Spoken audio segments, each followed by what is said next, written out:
This week, a lecture about mid-20th century educational films used to teach students about nuclear warfare and science. So TV was to education then what something like the internet or MOOCs or online education is to education now. Virginia Commonwealth University professor Karen Rader explains that policymakers feared the U.S. population was falling behind the Soviet Union in science education during the Cold War. All right, so good afternoon and welcome. Today, we're going to talk about Cold War era science education films, in particular ones that were made for TV and the classroom. Now, we've been talking about classroom films before. Really, to do any kind of history of classroom film, you need to understand the scholarship in a lot of fields. So I'm going to be quoting and referencing and pulling together work that I've done, work that's been done by other historians of science, film studies people, communication studies scholars, even folklorists. So this will be particularly interdisciplinary. For reasons that should by now be obvious, the topic is interdisciplinary. So in particular, we're going to return to this question, right? What are the relations between art, science, and entertainment in culture, in cinema? How do they reinforce one another in these particular contexts? We're going to see the movement of people, the same people across institutions, right, across media forms, and across science. So it's all going to be kind of blending together. And also science education. Obviously, in science education, what students are taught depends on what the state-of-the-art knowledge is for that period. So we have to consider what is the scientific and technical knowledge. But really, to understand this historically, we have to understand how science education is both a product and a driver of culture. And what I mean by that is that any form of science education is going to incorporate attitudes and approaches towards both education and science that are kind of predominant at the time. So before we move way back to the 1950s, not that long ago, but I wanted to kind of unpack some assumptions that you might have when I say science on TV. So some of you are probably old enough to remember either seeing the first time or watching in rerun Bill Nye, the science guy, right? Bill Nye. Bill Nye's kind of this generation's predominant TV science educator, right? He wears the white coat, or in this case it's blue, so I'm already contradicting myself. But and he does interactive science experiments, very enthusiastic. He himself is a scientist, right? Or you remember someone like Sheldon from The Big Bang, right? The science sitcom is another model. Or maybe, I didn't put it up here because I thought it would make me sound really old, things like ER or Numbers, right? ER, the medical doctors, Numbers, the mathematician working with his brother. So these are kind of contemporary genres and images we have of what science on TV is. But really, to understand what's going on in the 1950s, you have to back up because TV was new media, particularly for education. So TV was to education then what something like the internet or MOOCs or online education is to education now, right? It's this brave new frontier. It's not so new. It really comes out of the use of 16 millimeter film in classrooms, which is something that we've already talked a little bit about for the 20s and 30s. But moving that discussion forward, what's going on in the 50s is a real massive expansion of the use of 16 millimeter film in classrooms. And that's driven in part by technology. So you see a picture there of the Kodak Pageant projector. The Pageant projector was a new projector that Kodak invented. It was lighter, it was more portable, it was easier to thread. The film didn't burn. Always good when a school system invests in it. Although the film did sometimes burn, but it was advertised as not burning. This new version of classroom technology really sort of fostered the expansion of the educational film industry. So film historian Jeff Alexander, in his book, Films You Saw in School, estimates that there were approximately 100,000 or so, give or take, films that were made in this period. And they were made by largely by educational film companies. So these would be companies like Coronet, Archer. We're going to see Archer today when we watch Duck and Cover. Even Encyclopedia Britannica, again, just to kind of capture the new media idea.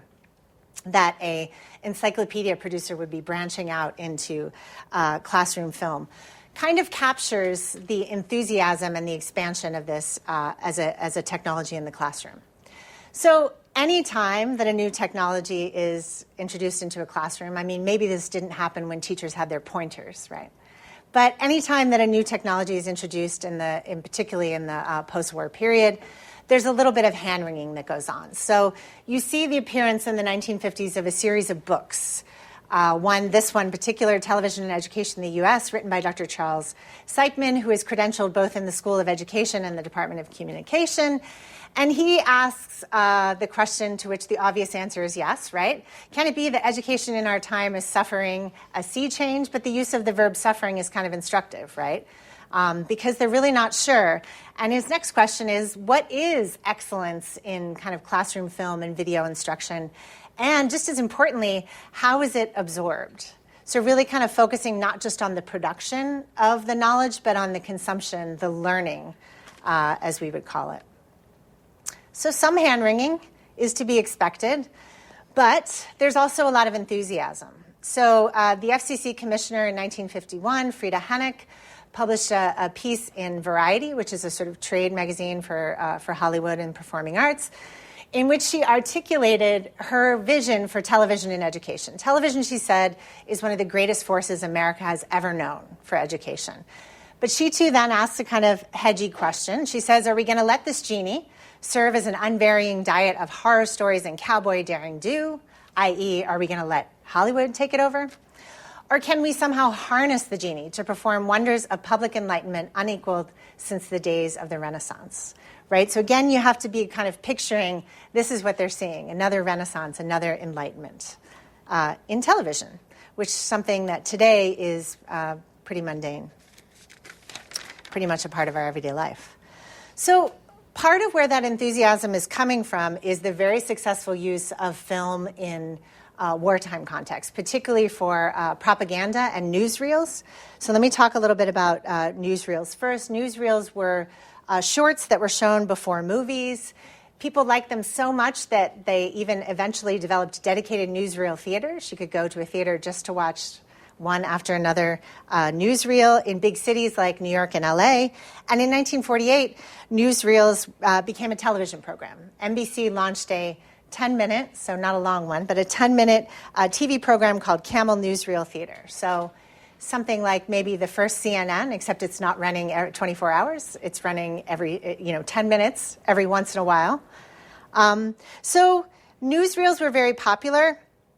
Propaganda films like Why We Fight. So Why We Fight was a film that was made during World War II by Frank Capra, who already had some Army experience, but joined back up after the bombings of Pearl Harbor and was immediately grabbed by his commanding officers because by that point he was an Oscar-winning Hollywood director, right? So he had some incentive to be used in this way rather than at the front. And so his commanding officer recruited him to do what he called, and I'm quoting now, documented factual information films that will explain to our boys in the Army the principles for which we are fighting. So kind of invoking the documentary ethos, but clearly meant to persuade, right? And that's what the line is between documentary and propaganda. And Capra himself, in reflections on this, talked about how his approach to this was framed as an answer to Leni Riefenstahl's Triumph of the Will, which is considered to be one of the best, if not the best in quotes, propaganda films, right, of all time. So they've had a lot of success with the use of film for conveying information, for persuading, for convincing. Of course, they would think that it would have more applications in the classroom, but this became even more urgent in the context of the dropping of atomic bombs on Hiroshima and Nagasaki in Japan, and the real escalation of what several people have called the nuclear culture or the nuclear future, right? So this nuclear future, on the one hand, right, everyone knew about this. Everyone knew that this ended the war, that it was a massive loss of life, right? It was a very grim, dark scene. So that's kind of the dark side of atomic culture. The thought was that in the post-war period, really harnessing nuclear energy for positive uses. So Eisenhower gave a speech in 1953 that became known in retrospect as the Atoms for Peace speech, and this became a kind of a propaganda campaign for the peaceful uses of atomic energy. Peaceful uses of atomic energy would include reactors for generating energy, but also things like radioisotopes. So using the reactors to create radioisotopes that then become medical tracers. So that's why you have in the logo that eventually gets made the medical icon too, right? Medicine, science, engineering, agriculture, it's all going to be a part of our nuclear future. Just in case the speech and those methods of persuasion didn't work, they also developed a series of traveling museum exhibits. So they would put them, that's an Atomic Energy Commission-sponsored exhibit, Atoms for Peace, that traveled around. So it'd be very likely if you were a school, elementary or middle school student, and you went to a natural history or a science museum in the 50s, that you would see one of these. And they would have things like radioactive frogs that had been injected with radioisotopes, and students could handle Geiger counters and sort of put them over the frogs and it would start clicking, right? So some of the first interactive exhibits were undertaken in the context of this Atoms for Peace exhibit. And that's a good example of museums as a medium reinforcing other mediums, right? Museums trying to become new, just like film is trying to become new on television. So the goal of Atoms for Peace, we find out from looking at behind-the-scenes documents, because it wouldn't be marketed this way in public, was a kind of emotional management of the tensions that are involved in the nuclear culture. So the tension being, on the one hand, escalating nuclear armament, that's kind of the hallmark of the Cold War period. But on the other hand, home front uses of atomic energy that they want to kind of spin as particularly harmless, that they want to domesticate.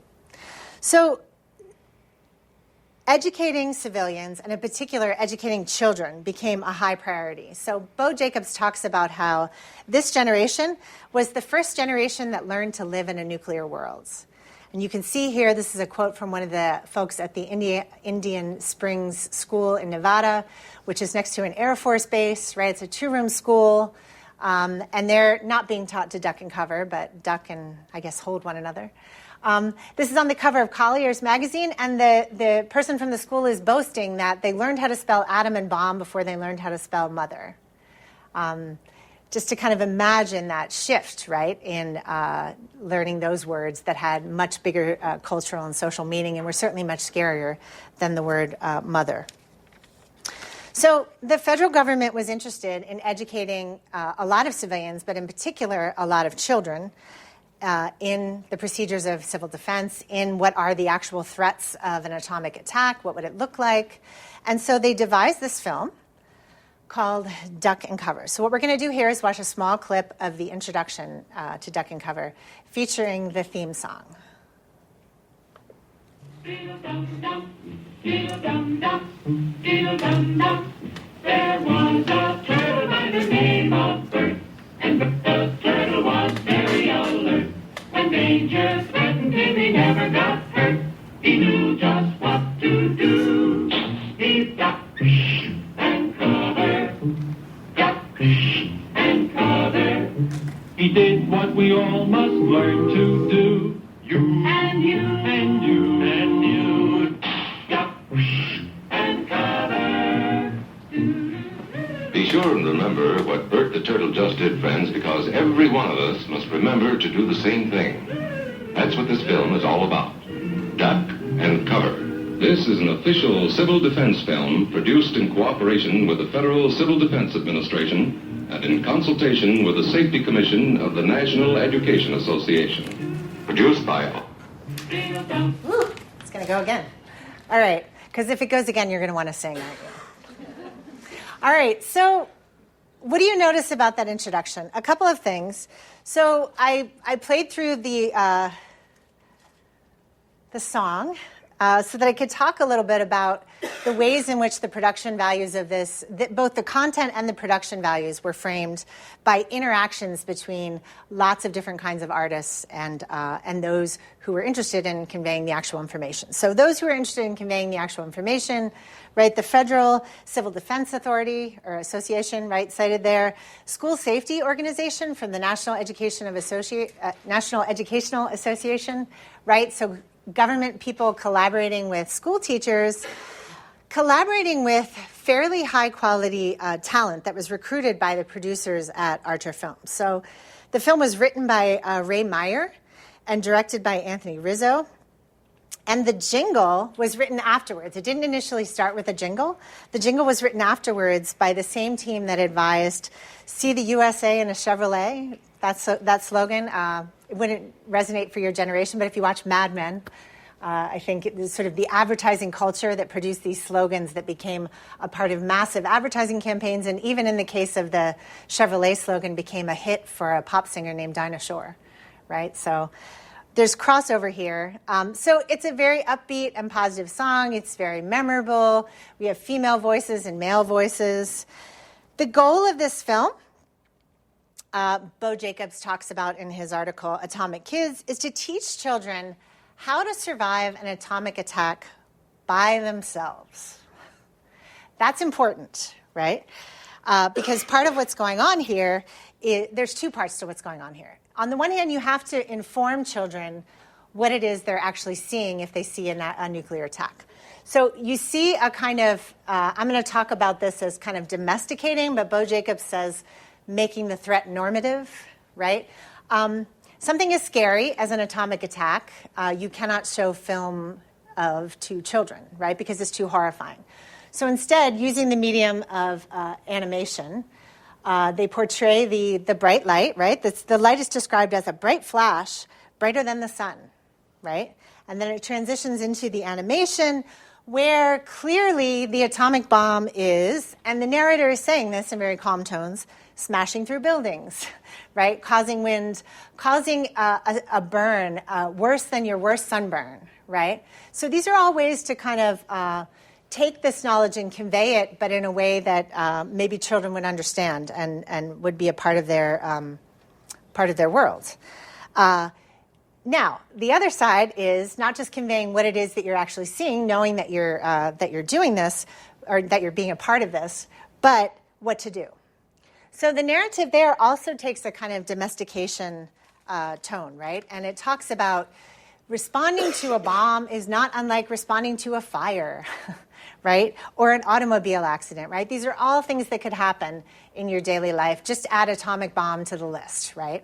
And come up with a plan for responding. So this kind of domestication through both the use of animation as a technology and the narrative of the film is one of the hallmarks.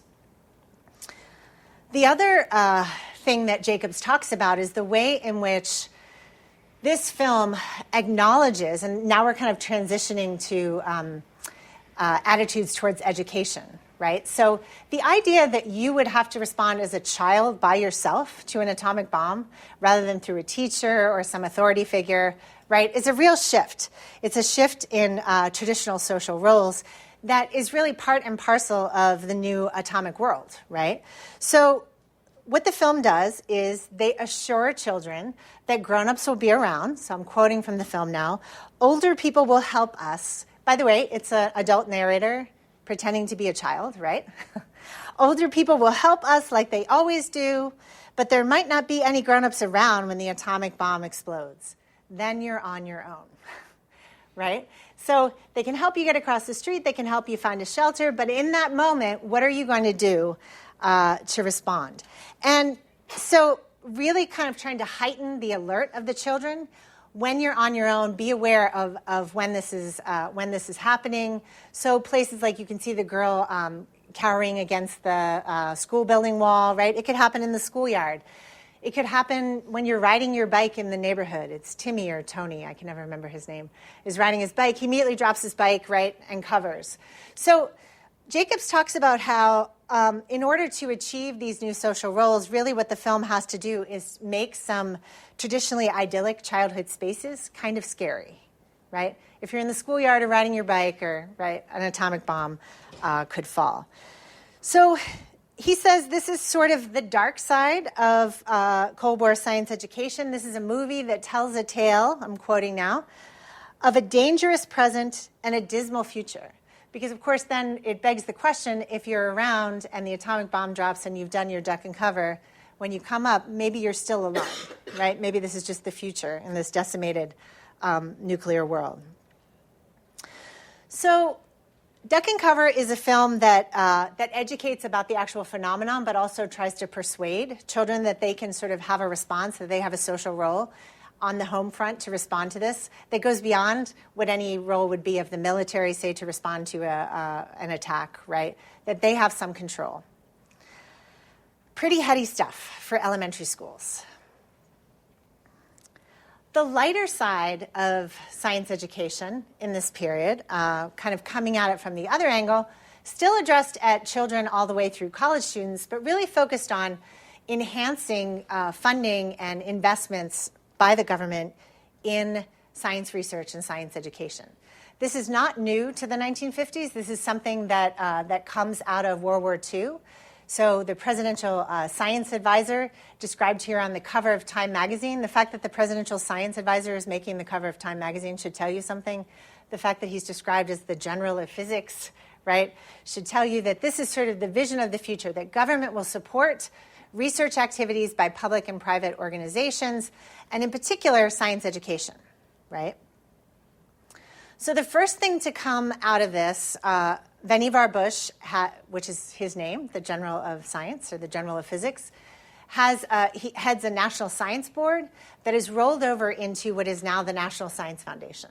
So the National Science Foundation becomes the first very big government foundation. There were National Institutes of Health before that, but this is really a big kind of pure research and education funder. As the 50s move on, Sputnik, which you may or may not be familiar with, Sputnik, the satellite that the Soviets fired into space that was circling the U.S., spying on us, really escalated Cold War tensions between the Russians and us, and in particular around the issue of what they would call today the pipeline problem. The pipeline problem is the idea that you need to have people at every level of science education staying in science education so that we can build what they called scientific manpower, right? Same language as the language of war, except what these scientific manpower and womanpower people are going to do is work for research to counter this Soviet threat. So, in addition to Sputnik and kind of all the existing efforts for the government to fund science and push an agenda of research and education, there was a massive economic boom after the war and a large corporate windfall, particularly at companies like AT&T, right, and Bell, who were science and technology companies, right? And the thought among those companies was that some of this might be plowed back into promoting science education as they presented it in public. And you can hear, if you listen to the beginning of Hemo the Magnificent, why are we doing this? Brought to you by AT&T to promote man's efforts to understand nature's laws. Well, yeah, that's all well and good. But the other push for this was coming from advertising agencies, which, of course, have ties not just to advertising and communication media, but to Hollywood, right? So crossovers there. So in particular, Marcel Lafollet and others have done research in these archives and shown that the agency, NW Air, was pushing Bell to attract more family audiences, sort of hook them early on the brand, right? And then you'll have more. You'll have a bigger market as time went on. So this led to AT&T Bell Labs investing in a series of science films, which are among the most popular and widely held in classroom collections, even to this day. They're still held, although they're not shown as much. And although you can see from the shape of the icons, they're in video now, VHS and DVD. So these would be about various phenomena, Our Mr. Sun, Strange Case of Cosmic Rays. These are ones that Capra was involved in. I'll talk about in a minute. Unchained Goddess, about the weather, right? And ultimately, it was 8 one-hour programs and 1 half-hour programs over roughly a 7 or 8 year period, through which, and drawing the analogy here between Duck and Cover and this, a similar kind of recruitment of top-level artists took place to produce these films.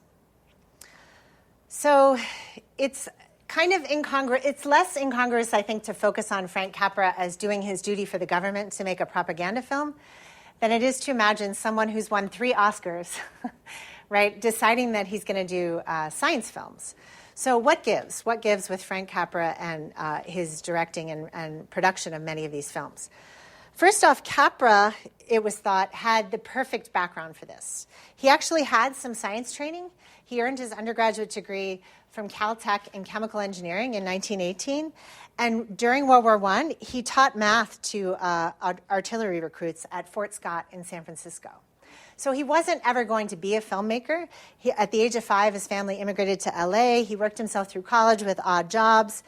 And one day when he was working as a math teacher in San Francisco, he saw an advertisement for the opening of a satellite film studio.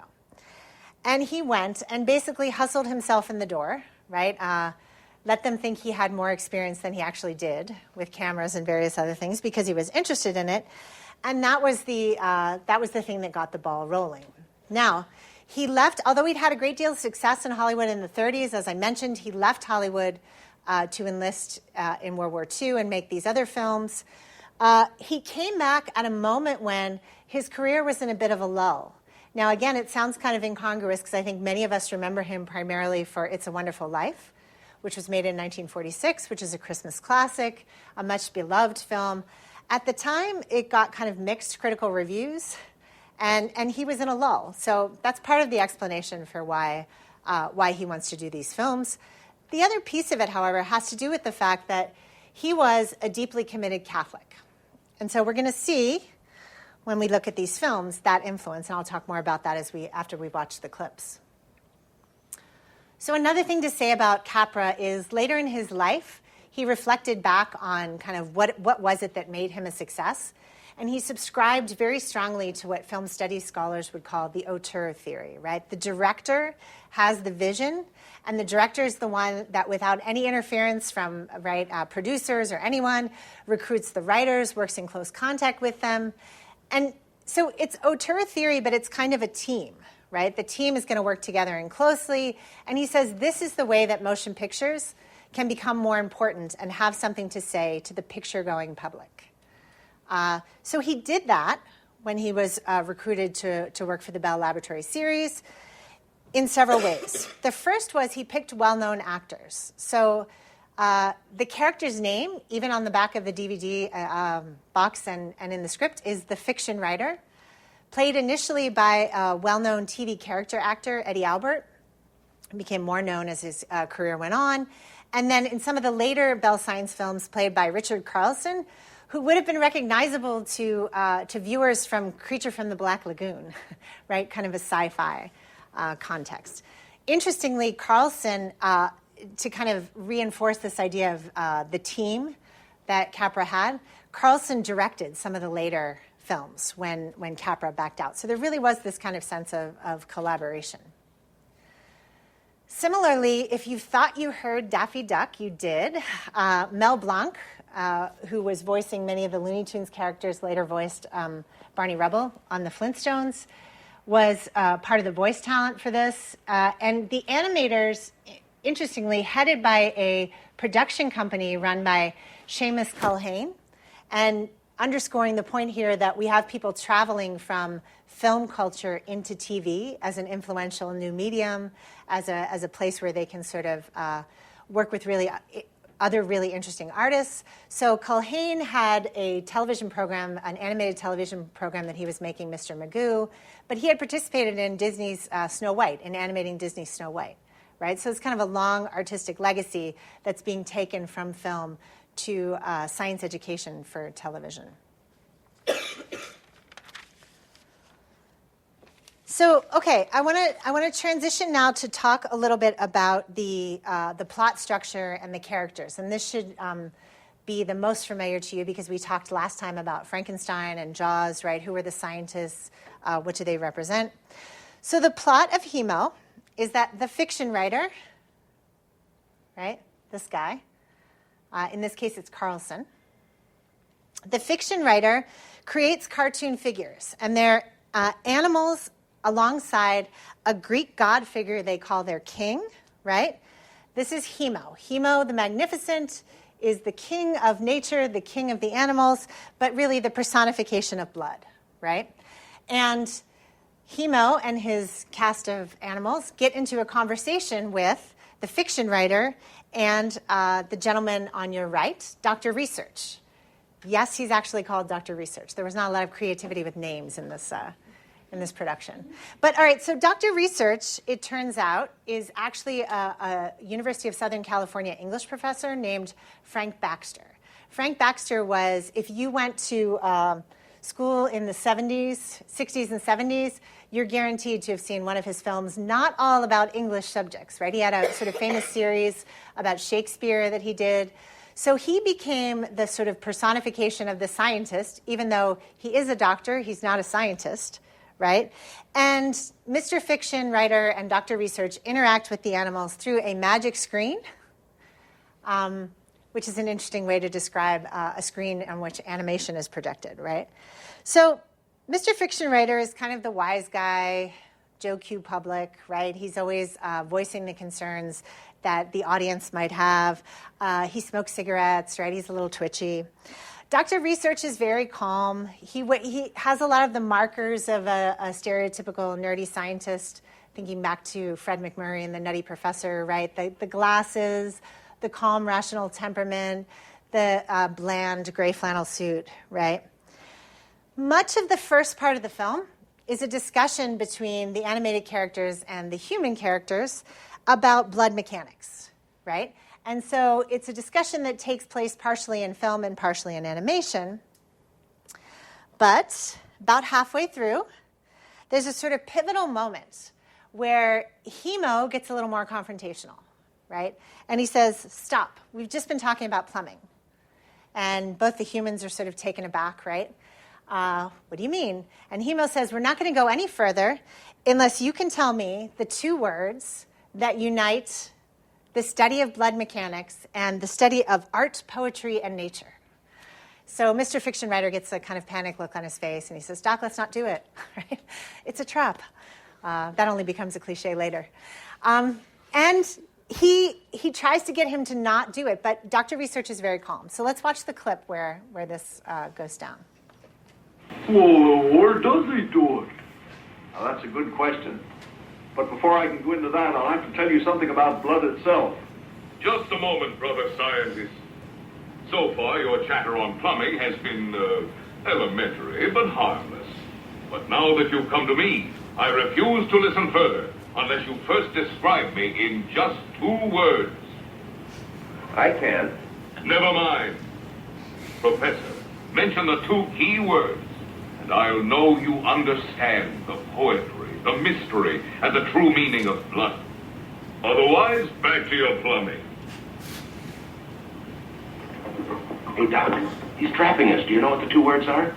Oh, you do? The 2 words that best describe you and connect you with the mystical origins and traditions of life are seawater. Seawater? Be quiet! Brother Research, my apologies. You mean he's right? Listen to this learned man, and you'll hear a real tale.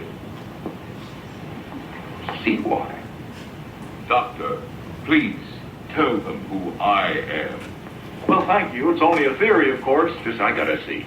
But if you squeeze the human body as you would a sponge, you'd squeeze out some 30% of the body weight as about 6 gallons of free water, which we shall call body fluid. This squeezed out body fluid has a salt content of 1%. Tropical sea animals might exist in this aquarium of body liquid. Now the salts in seawater are like the salts in body fluid, as you can see. although seawater today is 2 or 3 times saltier than body fluid. Some biologists account for this difference by saying that body fluids today represent the less salty composition of seawater as it was nearly 400 million years ago, when life emerged from the sea and began to crawl on land. At any rate, 1.5 billion or 2 billion years ago, life is presumed to have originated in the warmth of tropical waters as a minute, single-celled aquatic organism, something akin to the tiny living single cell we know today as the amoeba. This shapeless, jelly-like primeval cell absorbed its food and oxygen directly from the sea and passed out its carbon dioxide and other wastes to the warm ocean. In the beginning, Hemo was the sea. All right, so what we have there is, on the one hand, Dr. Research articulating what he says is just a theory about the oceanic origins of blood. But that kind of linking of the oceanic origins of blood with hemo, right, as the sea, is basically Frank Capra wading into the territory of evolution, right, evolutionary biology. And for Capra, there really is no divide between a scientific vision of evolution and a religious appreciation for science and its view of evolution. And later on, you can see Joe Q. Public, Mr. Fiction Writer, gets a little impatient with that, right? He starts to challenge Dr. Research. He says, are you saying I'm just like all those germs? I'm different. And he does say, you are different. You have the human spirit. You are capable of doing science, right? And science is what links, right, all of these things. So kind of not what you expected, right? Something on evolution in a film about blood. Similarly, at the end of the film, Capra once again invokes Christian imagery in what's supposed to be an inspiring final statement on the possibilities of science and art. So let's watch that one, too. That challenge the spirit of man. And there are hundreds of others. But the men of science will solve them, Brother Hemo, someday. Sure you will.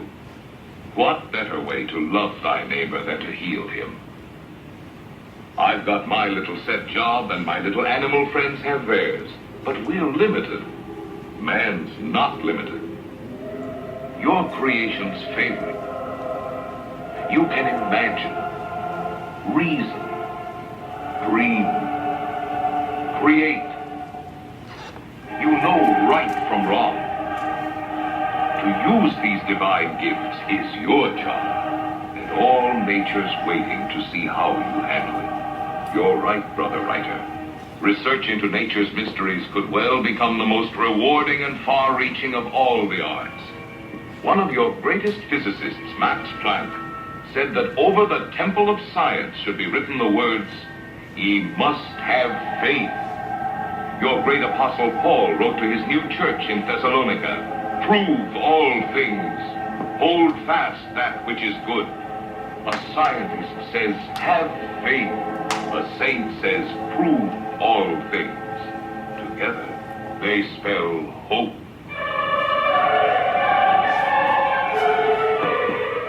Dream big. Take a lesson from your heart.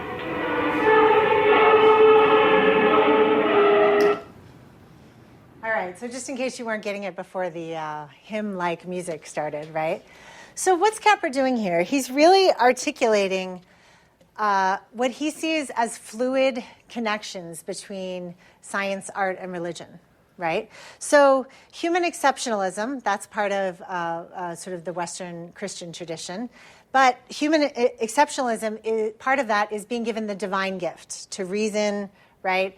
And that juxtaposition of Max Planck saying, "Ye must have faith," that is to say, the religious thing, against St. Paul, right, saying, "Prove all things," the scientific thing, is meant to be sort of a use of imagery that really blurs those boundaries.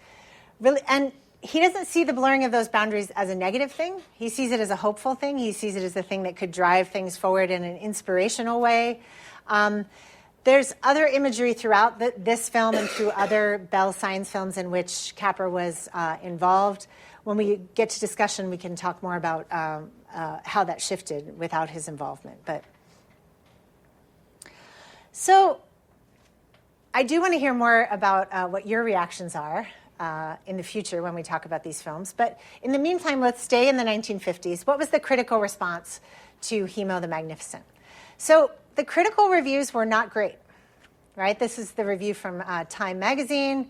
Hemo is a costly monument to the low opinion that some broadcasters hold of the viewer's intelligence, right? The thought that the film was condescending because it spoke to potentially grade school children and really tried to interest them in silly ways, right? But then also, the circulatory system discussion is really boring. Why is it boring? The Time reviewer thinks that it's because he used more animation than film. So this is a case where the reviewer says, by jazzing up, right, the story of the circulatory system, he threw a blight on scientific footage, right, film, that was as good as any of its kind ever televised. The effect was, you never want to get this next sentence in a review, right? Unhappily, that of a choice filet mignon smothered with gobs of mushroom sauce, right? Not a fan. Interestingly, the animation works in Duck and Cover in a different way, right? And there's probably ways that there could have been film used, but there would have also probably had to have been film of animals, right? And probably that would have been a whole other set of issues to have to deal with in terms of doing it in good taste and censorship and animal rights activism, right? So Capra's choice to use animation rather than film kind of backfired in terms of the critical reviews. That said, this was a wildly popular series even when it came out. So in 1956, the very first one attracted 25 million viewers. That's not a lot by today's, actually it is a lot by today's standards because now we have so many fragmented segments of the TV market. But what was even more remarkable is over the next 10 years, it found new life in classroom viewing. So this is a film that was exactly like the vision of the FCC commissioner, that it would go back from TV into the classroom. Capra got letters. James Gilbert, a historian of American religion, has a chapter in his book about these films. And he cites a letter from a viewer telling Capra it was, quote, not only fine entertainment and scientific education, but it was a religious experience. To combine all three was a stroke of some sort of genius indeed, right? So what's interesting about that is that I think people make assumptions about the relationship between science and religion after the Scopes trial in America, right? Because that was such a widely publicized media circus, and that was such a clash, right, between fundamentalist perspectives and scientific perspectives. But in fact, what we get from watching this movie is a sense that there may be a kind of diversity of popular ideas about evolution and the relationship with science and with religion. So how did this film get made? It got made largely because of Capra, but it was received the way that it was for several reasons. And so Catherine Pandora, who you read, talks about the way in which, again, you have to go back to television as a medium in development. The standards for different genres, science documentary, science education, right, inspiration, were still being formed. So this is part of the fact that these things are not settled allows Capra to come in and kind of work with those, right? James Gilbert has a different idea coming from the perspective of the history of religion. His idea is basically that there wasn't as big of a cultural divide, that in very prominent cases like the Scopes trial, that was exploited as a strategy to kind of sell the controversy by the media.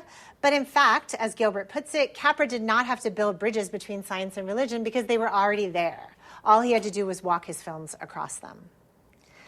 Last but not least, we have the perspective of a folklorist, Gregory Schrempf at Indiana University in the folklore department, basically says this film was able to be made because Capra was a premier storyteller, that really his focus was on storytelling and narrative, and he was exercising his artistic license to create a kind of new mythology, right? A quasi-religious sense of cosmic unity, mystery, and awe. So there are multiple theories for kind of not only why it got made, and but why it was received the way it was received, and why it continued to have success over the years in classrooms. But again, to conclude, by coming back to this larger lesson that Catherine Pandora articulates so eloquently, some of what we do in this class is very much science for the masses, right? Science for a popular audience. Pandora really warns us not to ignore science for popular culture, because when you ignore science for popular culture, you miss levels of complexity of thinking in, she never says the public, because it's not a single entity, right? It's publics or popular culture. And using popular culture in a film like Chemo to understand that this was present really not that long ago, right? We're not talking about you have to go back to before the Reformation, right? We're talking about 1950s US. Gives us an example for why you need to study science and popular culture moving forward. That popular culture is not irrelevant, that science and popular culture interact. So with that, I'm going to leave you with some suggestions for further reading. If you want to follow up on science on television, Marcel Lafollette has written an amazing book, as has Audra Wolf on Cold War science, and Catherine Pandora on the study of popular science and the history of science. So thank you for being here, and I will see you next week. Thanks for listening to C-SPAN's Lectures in History podcast. If you're interested in hearing more about history, literature, and public affairs, check out the Book Notes Plus podcast. You'll hear weekly interviews with historians and authors based on the concept of the long-running C-SPAN program, Book Notes.